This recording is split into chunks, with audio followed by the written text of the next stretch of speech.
Very warm welcome this show. मैं हूं कामरान शाहिद। आज प्राइम मिनिस्टर इमरान खान ने कोई घंटे से ऊपर कौमी असम्बली से खिताब किया। बहुत ही अरसे बाद कौमी असम्बली को उन्होंने अहमियत दी, कौमी असम्बली को रौनक बख्शी।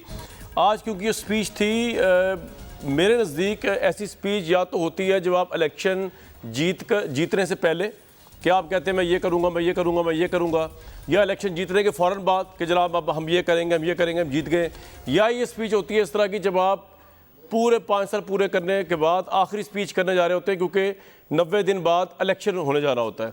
उस मौके पे आप बताते हैं मैंने ये किया, मैंने ये किया, मैंने ये किया।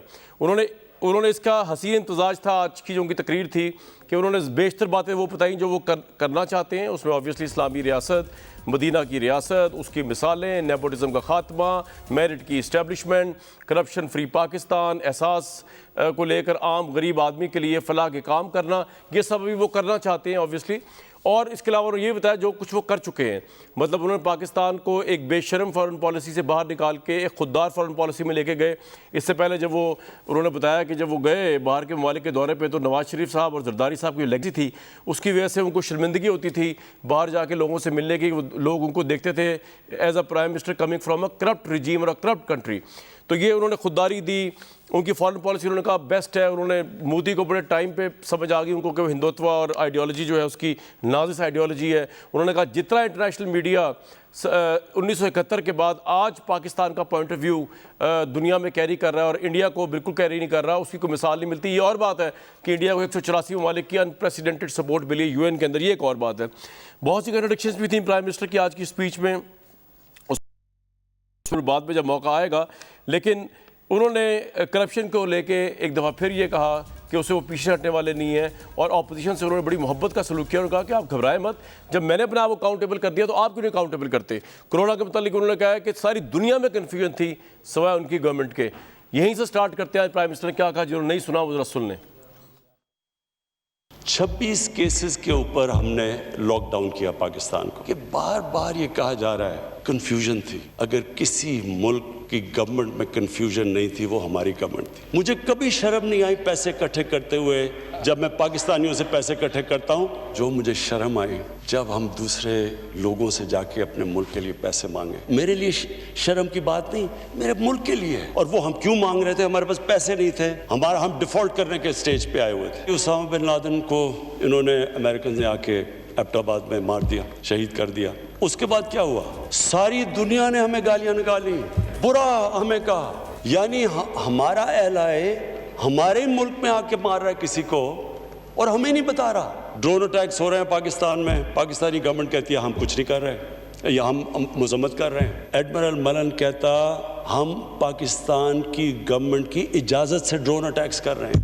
वो आगे से कहता कि ये पाकिस्तानी गवर्नमेंट क्यों अपने लोगों से झूठ बोलती है, क्यों नहीं सच बोलती उनके साथ, क्यों ये डबल फेस्ड है। जब भी वो मैं जो डोनाल्ड ट्रंप मिला है इज्जत दी है उसने कोई हमें कोई कहा नहीं कि जो मेरे लिए बल्कि रिक्वेस्ट करता है कि हमारी मदद करो अफगानिस्तान में अमन लाने के लिए। प्राइम मिनिस्टर ऑपोजिशन से बड़ी मोहब्बत से आज सलूक पेश किया और ऑपोजिशन ने बड़ी मोहब्बत से उनकी स्पीच सुनी। जरा सुन लें पॉलिटिकल विक्टिमाइजेशन में प्राइम मिनिस्टर की स्टैंडर्ड पॉलिसी पहले दिन से आज तक जो है वो भी आपके लिए।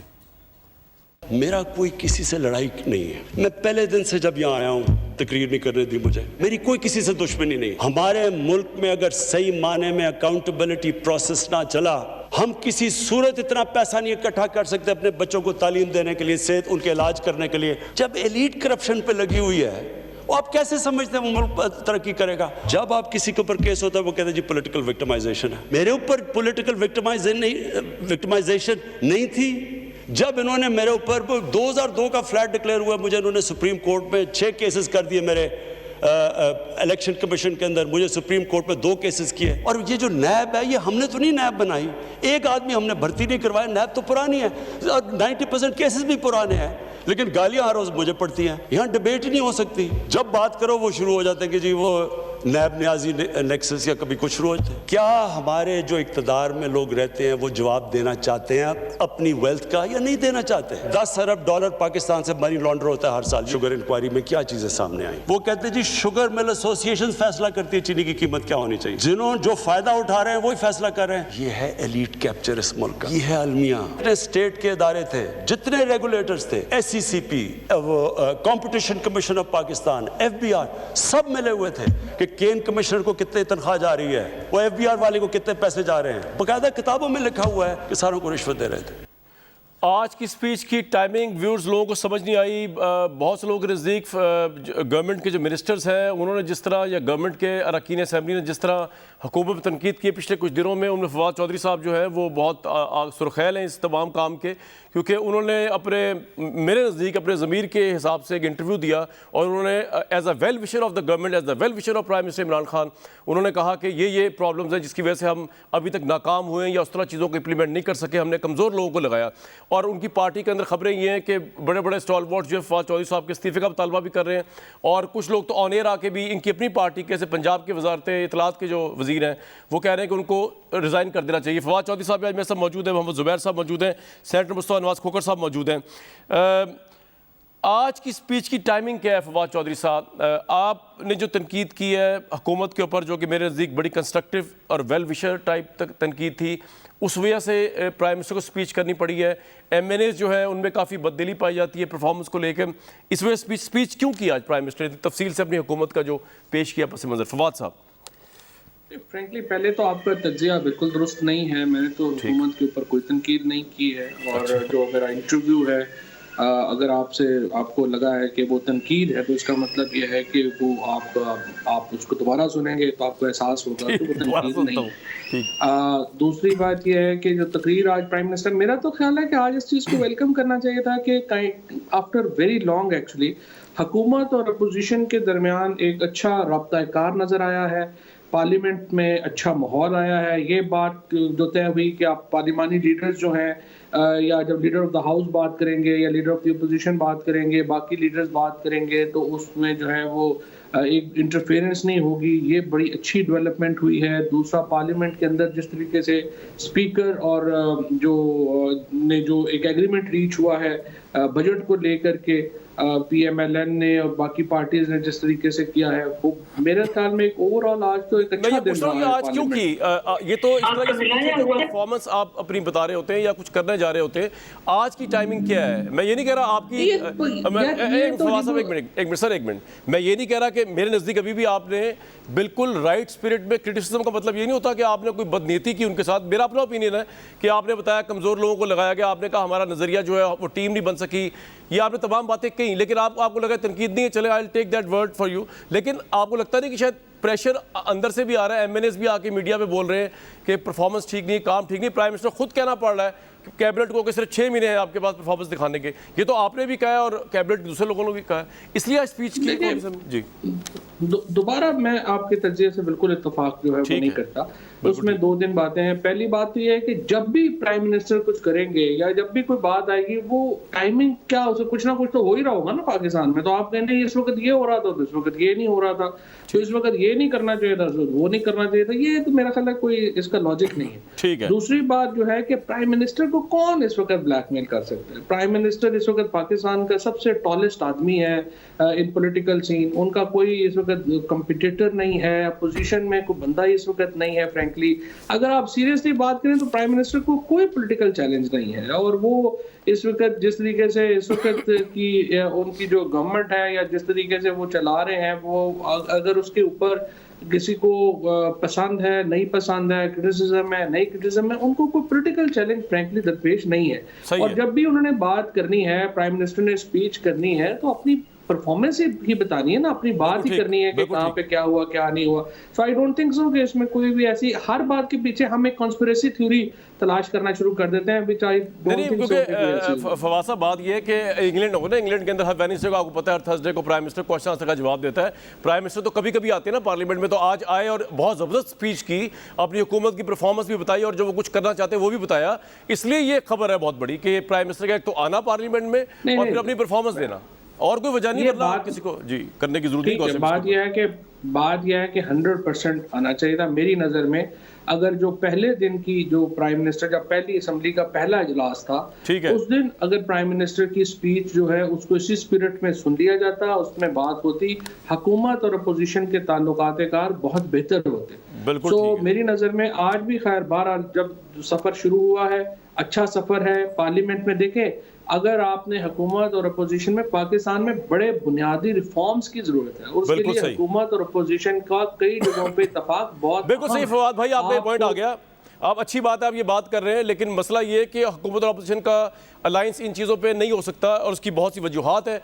नहीं हो सकता है, बहुत सारी चीजों में नहीं, हो सकता है। ये मसलन करप्ट लोग हैं, आप जुडिशियल- किसी के नहीं साथ है, बैठ सकते बात तो हैं। सुन लेना। जी, नहीं जी, नहीं, बात बताएं। तो सुनना। जी, जी, बताएं, मसलन जुडिशियल रिफॉर्म्स जो हैं उनके ऊपर इत्तेहाद हो सकता है और होना चाहिए।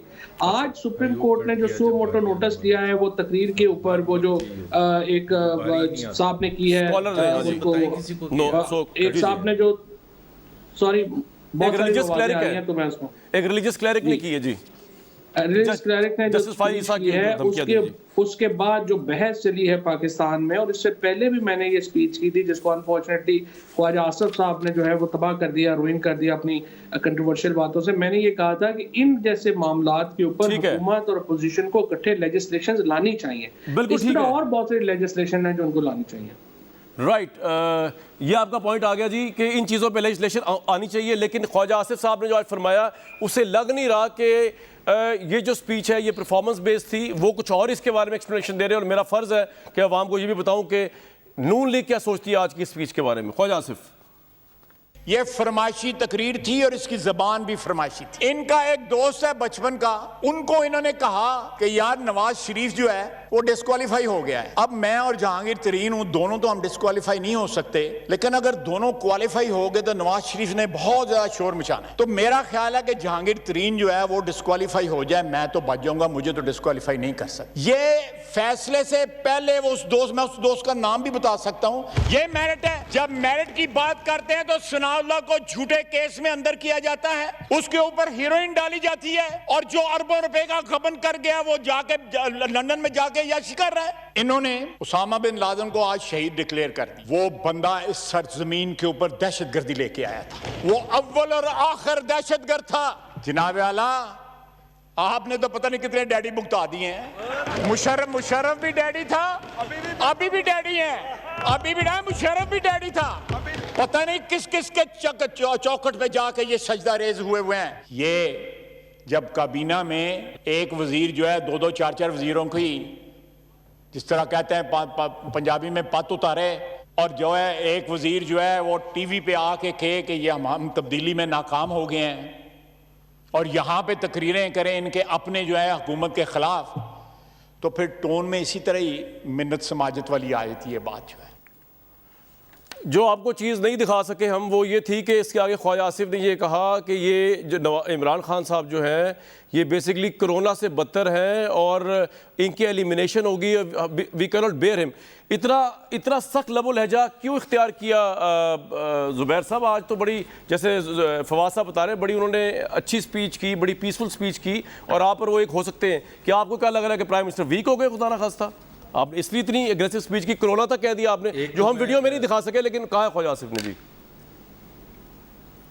फवाद चौधरी साहब ने कहा कि उन्होंने ऐसी कोई बात नहीं की थी अपने इंटरव्यू में। तो फवाद चौधरी साहब, आप खुद बड़े इंटेलिजेंट आदमी हैं, प्लीज़ पूरी कौम की इंटेलिजेंस का मजाक ना उड़ाएं। जो आपने कहना था आपने कह दिया, और जो हमने समझना था और पूरे पाकिस्तान ने समझना था वही समझा है। और अगर ऐसा ना कुछ कहा होता तो आपकी कैबिनेट मीटिंग में फैसल वाडा वगैरह वो उस तरह से हंगामा ना होता जो हुआ। और असद उमर को वो रिएक्शन ना करना पड़ता। अगर आपने बिल्कुल बिजनेस एज यूजुअल बातें की थी तो फिर तो बात ही ख़त्म थी। जहाँ तक प्राइम मिनिस्टर की स्पीच का ताल्लुक है, मेरा ख्याल है इससे ज़्यादा एक एनालाइज करते ना, एक फ्रस्ट्रेटेड आदमी 2 साल, उससे पहले 20 साल तक तकरीरें करते रहे थे। एक तो मुझे ये नहीं समझ आ रहा था कि उनको, उनके करीब लोग जो फवाद चौधरी वगैरह इतने बोल्ड लोग हैं, उनको जाके ये क्यों नहीं बताते साहब आप अब प्राइम मिनिस्टर हैं। जैसे एक दफ़ा जब 100 दिन हुए थे तो खुद इमरान ने बताया था कि उनकी बेगम उनको कहती है कि आप प्राइम मिनिस्टर हैं। अब तो 2 साल हो गए, वो जिक्र कर रहे थे मनी लॉन्ड्रिंग होती है इस मुल्क में। ओ भाई, आपके अंडर मनी लॉन्ड्रिंग हो रही है। वो कह रहे हैं एफबीआर एक करप्ट इदारा है। भाई, पाकिस्तान के प्राइम मिनिस्टर हैं, करप्शन आपकी नाक के नीचे हो रही है, यू आर रिस्पॉन्सिबल। आप फिर it was a bunch of lies, मतलब वो कह रहे हैं कि हमें महंगाई मिली थी। एक्सक्यूज मी, अपने मुड़ के अगर असद उमर से या किसी फाइनेंस वाले से पूछते कि जरा स्टैटिस्टिक्स बताते हैं कि जब आप लोग आए थे उस वक्त महंगाई कम तरीन सतह पर थी या बुलंद तरीन सतह पर थी? बुलंद तरीन तो आपने आके की है। हर एदाफ आप ये तो कहते हैं कि सर्कुलर डेट हमें 1200 बिलियन, अच्छा एक तो झूठ बहुत बोलते हैं पीटीआई वाले, 1100 को 1200 बना दिया, चले 1200 झूठ तो नहीं बोला ना, लेकिन ये नहीं बता रहे कि आपने माशाल्लाह कारनामे क्या ना जी, प्राइम मिनिस्टर ने झूठ नहीं बोला, डेटा दिया उठा के 2000 बिलियन उन्होंने कहा एफडीआई सबसे बड़ा जो इतराज है हमें, जी जी, सबसे बड़ा कामरान इतराज जो हमें है वो पाकिस्तान के उन शहीदों का जो उन्होंने तज़हीक किया। आज कैसे पाकिस्तान किसकी जंग लड़ रहा था? पाकिस्तानी फौज किसके खिलाफ जंग लड़ रही थी? दहशतगर्दों के खिलाफ लड़ रही थी या शहीदों के खिलाफ लड़ रही थी? तो या तो वो गलत थे पाकिस्तानी फौज और पाकिस्तानी अवाम जिन्होंने 70-80 हज़ार जाने दिए, या तो वो गलत थे कि हम लड़ रहे थे किनके खिलाफ? शहीदों के खिलाफ। अल कायदा वाज अ टेररिस्ट ऑर्गेनाइजेशन, दुनिया की तारीख ये आप इसलिए कह रहे हैं कि prime minister Osama bin Laden को शहीद हमारे वजीर आजम साहब जी उन्होंने शहीद कहा, तो टेररिस्ट ऑर्गेनाइजेशन के हेड को आप शहीद कह रहे हैं? मतलब आप लिमिट होती है तो हमारी, फिर हमारे इदारे जो थे, हमारी फौज को क्लैरिफाई करने की जरूरत है कि वो किसके खिलाफ जंग लड़ रहे थे। तालिबान कौन थे? अल कायदा कौन थी?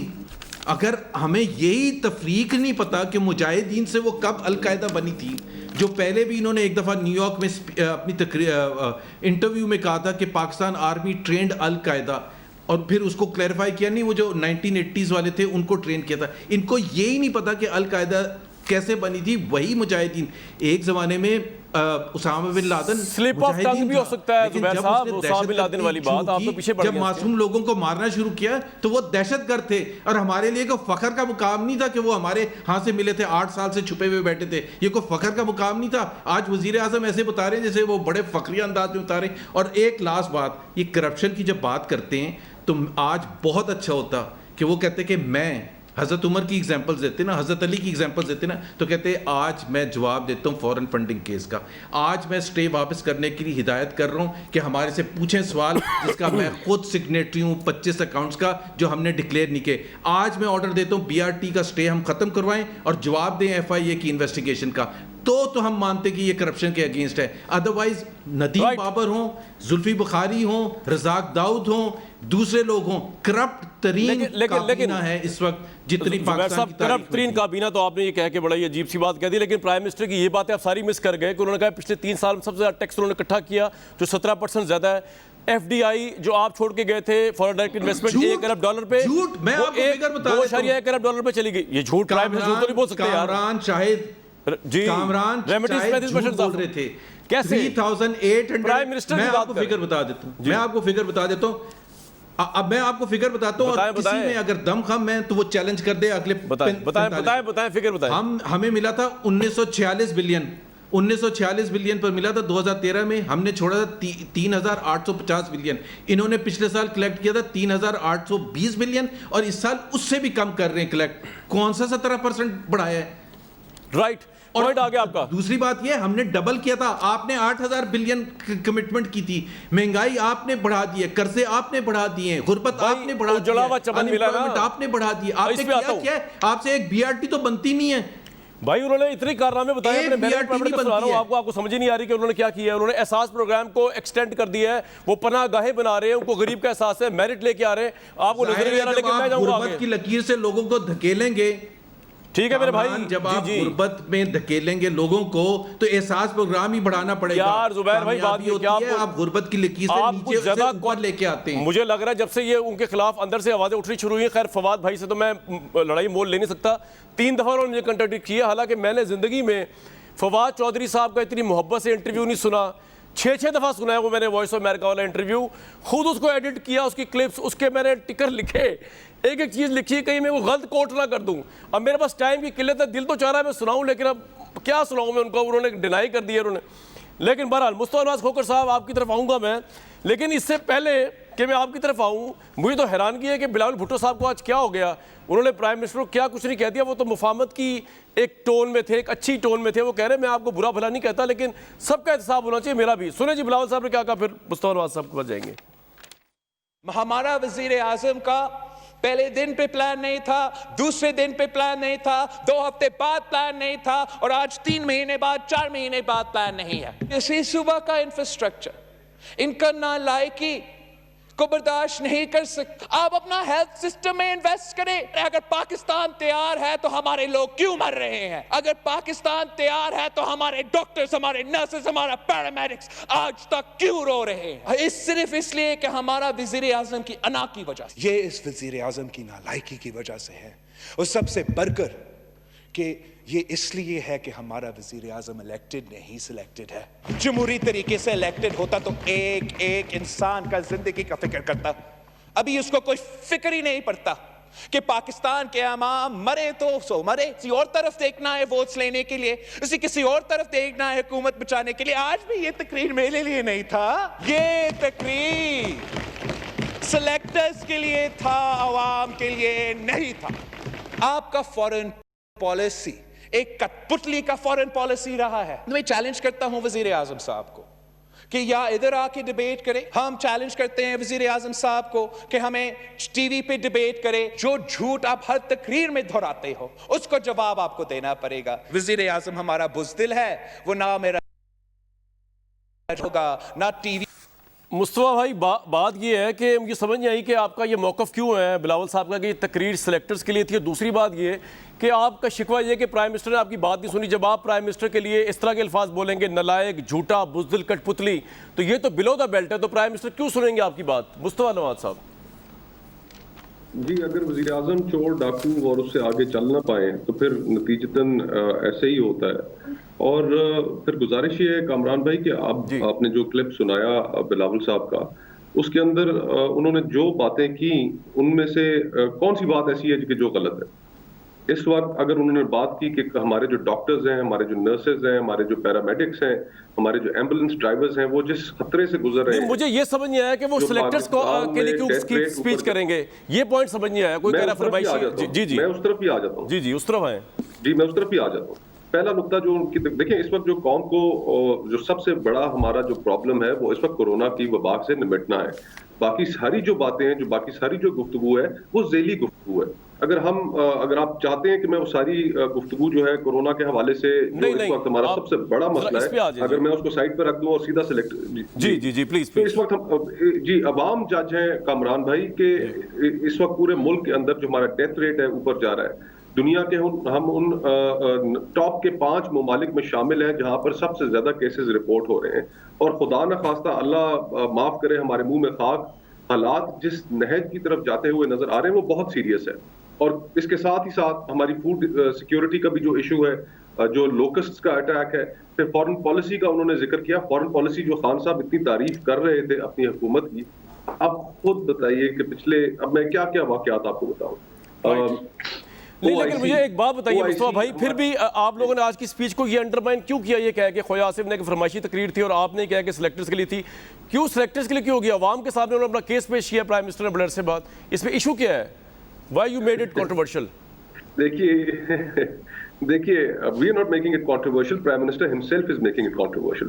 आज जो उन्होंने अपनी तकरीर के अंदर जो उसामा बिन लादेन को शहीद कहा, यानी कि आज जो उन्होंने पैगाम दिया एमन अल ज़वाहिरी को, दीगर अलकायदा के जो ऑपरेटिव्स हैं उनको, कि तुम आगे बढ़ो और आगे बढ़कर जो तुम हरकतें करते रहे हो और अगर करते भी जाओगे तो उसके नतीजे में तुम शहीद कहलाओगे।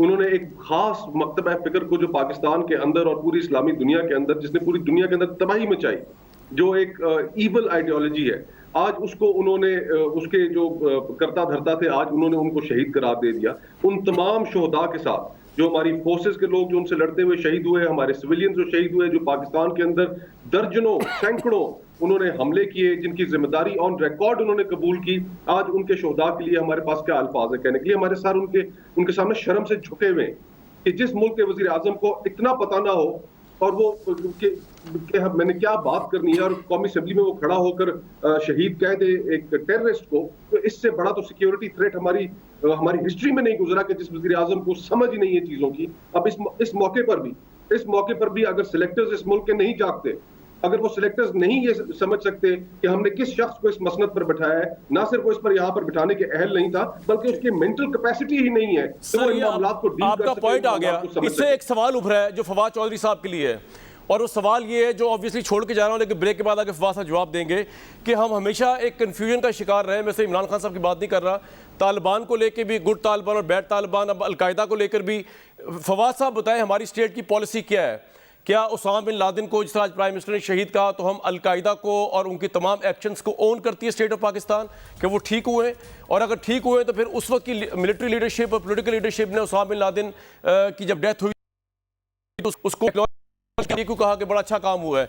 तो जरा स्टेट की पॉलिसी किस तरफ इमरान खान की पॉलिसी है, पीटीआई की गवर्नमेंट की पॉलिसी और इस्टेब्लिशमेंट की या स्टेट की पॉलिसी उससे डिफरेंट है? ये बड़ा अहम सवाल होगा। इस पर ब्रेक के बाद वापस आते हैं।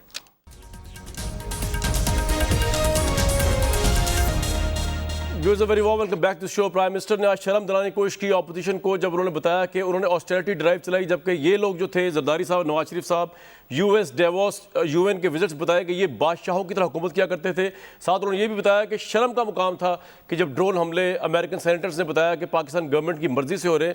लेकिन एक पॉइंट रह गया, प्राइम मिनिस्टर को ये भी तनकीद करनी चाहिए थी कि ये ड्रोन हमलों की इजाज़त जो है पोलिटिकल गवर्नमेंट ने, मुशर्रफ साहब ने दी थी। फवाद साहब, उसामा को अमेरिका ने शहीद किया, हमारी पॉलिसी क्या है स्टेट की? इस पे नून लीग और पीपल्स पार्टी बड़ी सेखपा हुई है कि आपने शहीदों के खून का सौदा किया, आज उनको डिसग्रेस किया है। क्या पॉलिसी स्टेट की उसामा को लेके? देखिए, मेरा ख्याल है इन्होंने इतना टाइम ऐसे ज़ाया किया है जुबैर साहब ने और मुस्तफ़ा नवाज खोखर साहब ने, जो otherwise frankly I have huge respect for both और हमेशा रिजनेबल बात करते हैं, लेकिन रॉ में बह जाते हैं कुछ। आपने भी ऐसे ख्वाजा आजम साहब की तकरीरों को इतना टाइम कौन टीवी पे देता है जितना आपने उठा के दे दिया। अच्छा, माजरत। अच्छा, ये तो बता देना शहीद है या नहीं है? ठीक है, स्लिप ऑफ द टंग हुई है अलकायदा के ऊपर और टेररिस्ट ऑर्गेनाइजेशंस के ऊपर। पाकिस्तान ने, देखें फ्रेंकली, हम जिस भी पार्टी से हों, जैसे भी हों, ये तो पाकिस्तान का मामला है ना। और जितनी स्ट्रगल पाकिस्तान ने की है, जितना खून पाकिस्तान के फौजियों ने बहाया है, जितना पाकिस्तान के सिविलियंस का खून बहा है, जितना हमारे पुलिस के जवानों ने, हमारी सिक्योरिटी एजेंसीज, हमारी इंटेलिजेंस एजेंसीज, हम उनके खून की कीमत तो अदा ही नहीं हो सकती। खुद मेरे अपने इलाके में देखिए, मेरा पिंडादन खान तहसील है, जेलम तहसील है, वज़ीर आज़म ने हमारा जो है कोई कब्रिस्तान नहीं है जहाँ पे शहीद नहीं है। तो उनके हम कैसे जो है ये जो है वो सोच सकते हैं की माफी के वज़ीर आज़म? नहीं, ऐसा नहीं है। मैं देखिए ना, देखिए पहले तो मौजूद हैं सर, वसीम बादामी साहब के साथ एक इंटरव्यू मौजूद है जिसके अंदर उन्होंने ये बात पहले भी कहने से गुरेज किया, उसामा बिन लादेन को दहशतगर्द करार देने से पहले भी उन्होंने गुरेज किया। देखिए, पहली बात तो ये है आप मैं 3 लोग, ये अच्छा स्लिप ऑफ टंग है कि जो बिल्कुल मुस्तफा सही कह रहे हैं। He has consistently refused to call him terrorist. Consistently. नहीं, मैं अभी आपको क्लिप भेज सकता हूं। ऐसा कुछ नहीं है। हमारी गवर्नमेंट, फवाद साहब, उसके बाद आपकी अल-कायदा को कहा कि अल-कायदा को पाकिस्तान की फौज ने ट्रेन।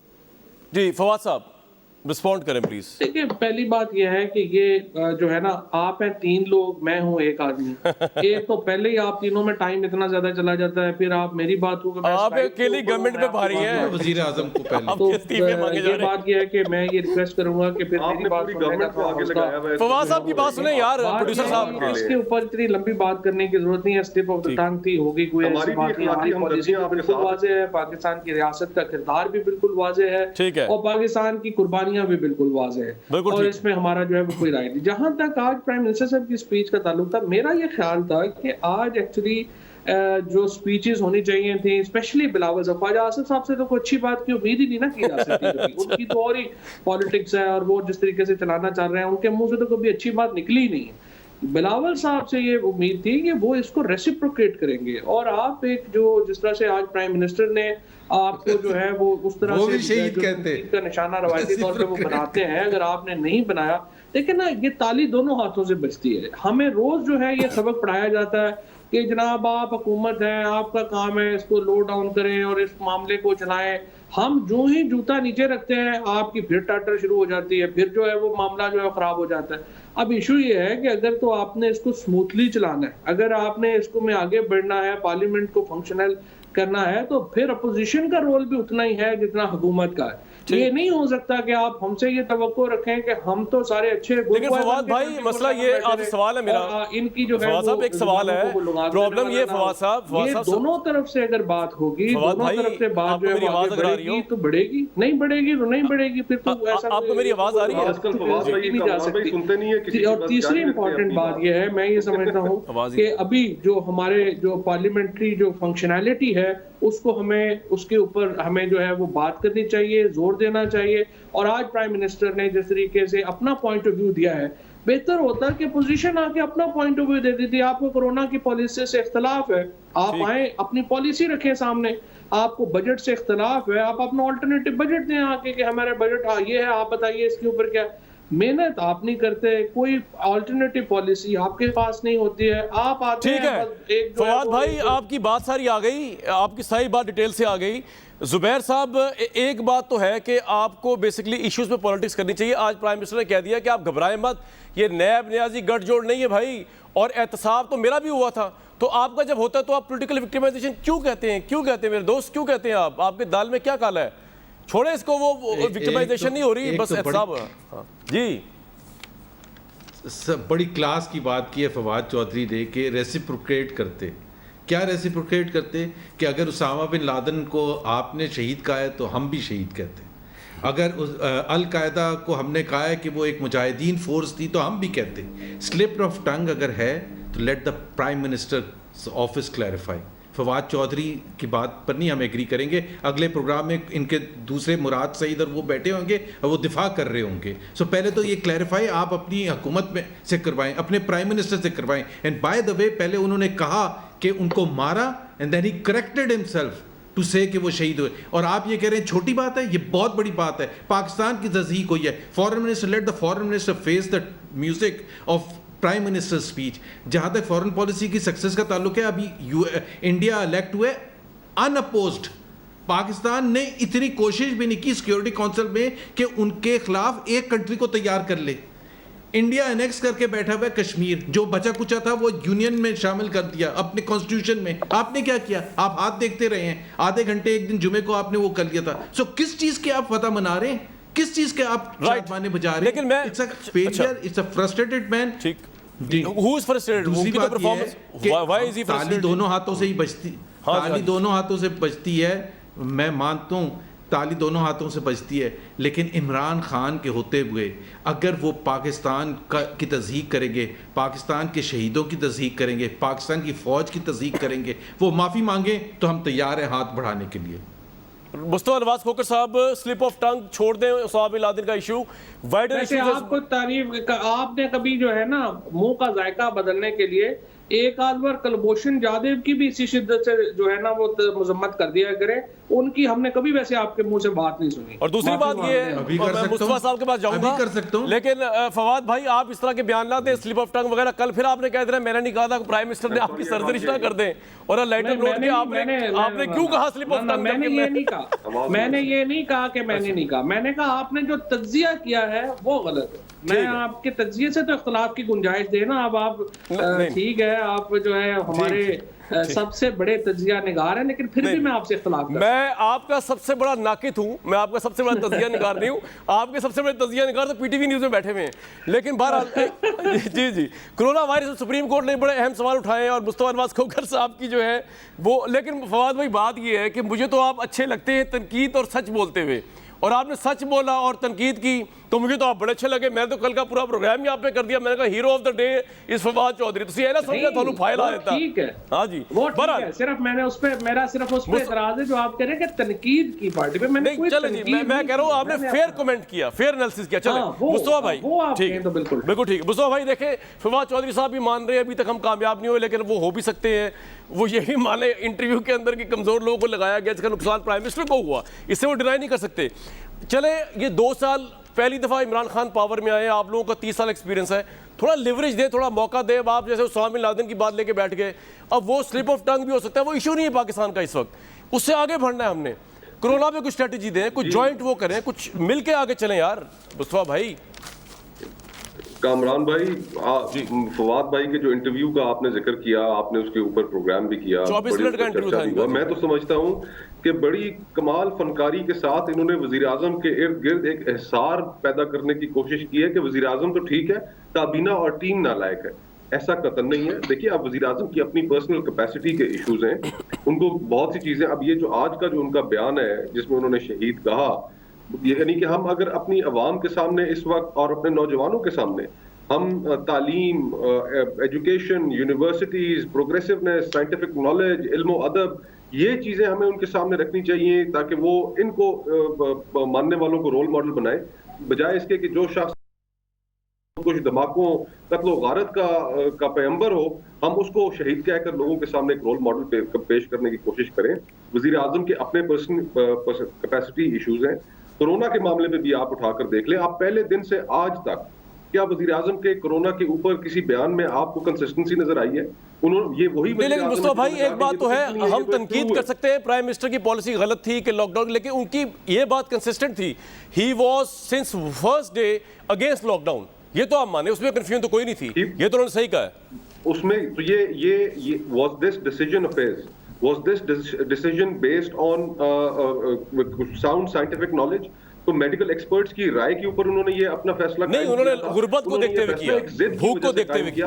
पाकिस्तान के तमाम डॉक्टर्स, कामरान भाई, चाहे वो क्वेटा में हो, चाहे वो कराची में हो, चाहे लाहौर में हो, चाहे पेशावर में हो, चाहे गिलगित में हो, सारे, चाहे आजाद कश्मीर में हो, सब यक जुबान होकर हाथ बांध रहे थे। डेवल और ओशन के दरमियान फंस गए ना, कर रहे थे कि लॉकडाउन करें, हमारे अस्पताल भर रहे हैं, हमारी जानें खतरे में। अच्छा, मुझे क्विकली एक मुस्तफा भाई 1 मिनट सिर्फ आपसे लूंगा, मुझे सिर्फ बता दें फवाद भाई, सिर्फ एक चीज बता दें कि जो मीडिया में रिपोर्ट हुआ है कि असद उमर साहब और शाह महमूद कुरैशी ने आपके इस्तीफे का मुतालबा किया है, इसकी आप तरदीद करते हैं और are you going to resign or not? ये लोगों की नॉलेज के लिए आपसे पूछना बड़ा जरूरी है। नहीं, देखिए, दोनों अपना, उन्होंने शाह महमूद कुरैशी साहब ने तो कैटेगरिकल स्टेटमेंट जो है वो इशू की है, असद उमर साहब ने भी अभी जो है मैं देख रहा था कि उन्होंने भी कहा है कि उन्होंने कोई ऐसा जो है वो बात नहीं कहा। फ्रैंकली मेरे दोनों से बहुत अच्छे ताल्लुकात हैं, ये कोई ऐसी क़यामत नहीं है। मुझे ये नहीं समझ आती कि पाकिस्तान में आप ये क्यों तसव्वुर करते हैं कि थोड़ी सी अगर आपकी ओपिनियन डिफरेंट हो जाएगी तो पता नहीं इसके पीछे क्या कॉन्स्पिरेसी आ गई है, या क्या है। फवाद भाई, टाइम बड़ा कम है, ब्रेक में जा रहा हूं, लेकिन मैं आपको एक बात बता दूं कि हम तो इस चीज़ को अप्रिशिएट करते हैं कि पॉलिटिकल पार्टीज में कल्चर नहीं है कि लोग लीडरशिप के ऊपर सवाल उठाएं। आपने बड़ा फेयर एनालिसिस किया, आप उस पर स्टैंड करें, स्टैंड ना करें, आपका जो भी इंटरप्रिटेशन हो, हम तो इस बात को बहुत इंकरेज करते हैं। एक ब्रेक लूंगा जी। छोड़ें जी, किसी के बयान को छोड़ें। सुप्रीम कोर्ट ने आज कहा हुकूमत सिर्फ बयानबाजी कर रही है, अवाम को सेहत, गंदम और चीनी समेत बुनियादी ज़रूरियात नहीं मिल रही, कोई बंदा नहीं जो इन बहरानों को देखे। चीफ जस्टिस ऑफ पाकिस्तान, मुझे दीजिए नेक्स्ट वीक तक के लिए इजाज़त।